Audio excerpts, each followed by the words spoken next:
Kalau jihad tidak dibolehkan atau tidak ditegakkan melainkan disuruh sabar ketika pemimpin yang zalim. Loh, hadis mana yang menyuruh kita berjihad memerangi pemimpin yang zalim? Enggak ada.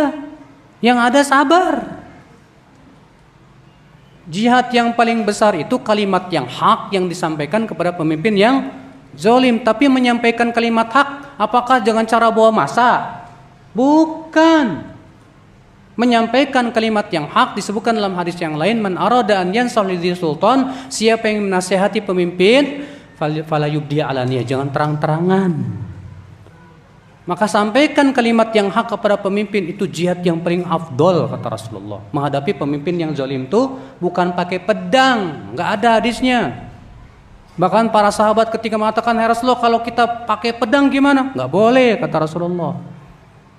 Yang disuruh Rasulullah jihad yang paling utama menghadapi pemimpin yang zalim, langsung nasihatin 4 mata, Pak.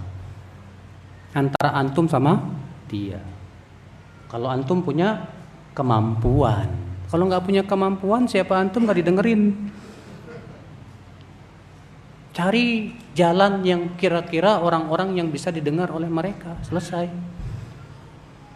Kata Rasulullah, kalau dia sudah memberikan nasihat ternyata nggak diterima, faqad adalladzi alaih, dia sudah melaksanakan tugas, selesai.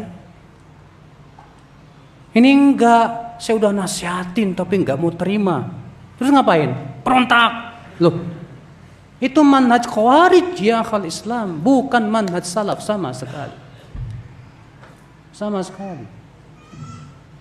Ada yang beralasan, Pak, tapi salaf terdahulu memberontak. Perbuatan salaf terdahulu yang memberontak itu jangan jadikan dalil. Kenapa? Karena pertama mereka bertabrakan dengan dalil. Yang kedua hasilnya lihat. Hasil pemberontakan itu apa? Jadikan pelajaran, bukan dijadikan apa? Dalil. Kan aneh di zaman sekarang ini menjadikan perbuatan salaf terdahulu yang memberontak untuk mengatakan boleh. Justru kita jadikan pelajaran. Apa hasilnya pemberontakan mereka coba? Apakah menegakkan agama? Tidak. Memperbaiki dunia? Tidak. Yang ada mudarat yang lebih besar? Tidak. Ya. Makanya Ibnu Hajar mengatakan apa? Setelah itu para ulama sepakat, terjadi kesepakatan akan haramnya memberontak kepada pemimpin. Kenapa? Setelah melihat sejarah pemberontakan ada yang ada di zaman terdahulu, sama sekali tidak memberikan manfaat yang apa-apa. Mudaratnya jauh lebih besar. Mudaratnya jauh lebih besar. Ya akhwat Islam, azan ya Allah ya. Ya. Terus kapan dong jihad ditegakkan? Emang antum jihad ini kayak makan tempe apa? Enggak ada syarat-syaratnya. Makanya belajar dulu bab jihad dong. Bagaimana para ulama membahas masalah jihad? Cuma semangat doang, ayo jihad, jihad. Ente tembakin tetangga ente. Wala haula wala quwata illa billah. Kata Rasulullah apa? Inna mimma akhafu alai. Di antara yang paling aku khawatirkan adalah rajulun, seorang laki-laki qad 'allamahullahu al-Qur'an, diajarkan oleh Allah apa? Al-Qur'an. Tapi apa yang terjadi? Dia menghunuskan pedangnya ke tetangga-tetangganya dan menuduh tetangganya dengan kesyirikan. Kata para sahabat, "Hai Rasulullah, mana yang lebih berhak untuk dikatakan kesyirikan? Apakah yang menuduh atau yang dituduh?" Kata Rasulullah, "Yang menuduh lebih berhak kepada kesyirikan." Rasulullah khawatir ada orang-orang seperti itu, Pak, yang sangat mudah menghunuskan pedang mereka kepada kaum muslimin, yang mereka ternyata masih sholat.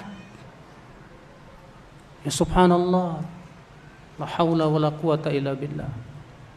Makanya ya akhwal Islam, azan ya Allah wa yakum, hati-hati. Jihad itu ada pada tempatnya, akhi. Sesuai dengan syarat-syaratnya yang sudah dibahas oleh para ulama dalam kitab-kitab mereka. Baca kitabnya Ustaz Yazid tentang jihad dan fikihnya. Di situ beliau menjelaskan tentang hakikat jihad dalam Islam. Bagaimana syaratnya disebutkan di situ. Ya. Emangnya antum menuntut ilmu bukan jihad apa? Emangnya menyampaikan ilmu dan mendakwakan ilmu bukan jihad apa? Allah menamai jihad dengan ilmu itu jihad besar loh, Pak. Allah berfirman dalam surat Al-Furqan, "Fala tuti'il kafirina wajahidhum bi jihadan kabira." Jangan kamu taati orang kafir itu dan jihadi mereka dengan Al-Qur'an dengan jihad yang besar. Ini ayat turun sebelum jihad dengan pedang disyariatkan. Ini ayat Makkiyah. Allah menyuruh Rasulullah menjihadi orang musyrikin dengan Al-Qur'an. Itu berdakwah. Lalu Allah menyifati dakwah dengan Al-Quran dengan ilmu sebagai jihad yang besar. Makanya Abu Darda berkata, siapa yang mengatakan menuntut ilmu bukan jihad, otaknya ada sesuatunya. Ya. Betul ya akal Islam. Kita sekarang ini kata para ulama, jihad kita yang terbesar menuntut ilmu dan menyampaikan apa? Ilmu itu dulu. Makanya Ibnu Qayyim berkata apa? Wal jihadu bil hujjati wal burhan muqaddamun al jihad bis sayfi was sinan. Jihad dengan ilmu dan keterangan lebih didahulukan daripada jihad dengan pedang dan panah. Itu dulu jihad, ilmu dulu, Pak, pahami dulu tentang hakikat jihad. Nah, ini akal Islam azan ya Allah wa iyyakum.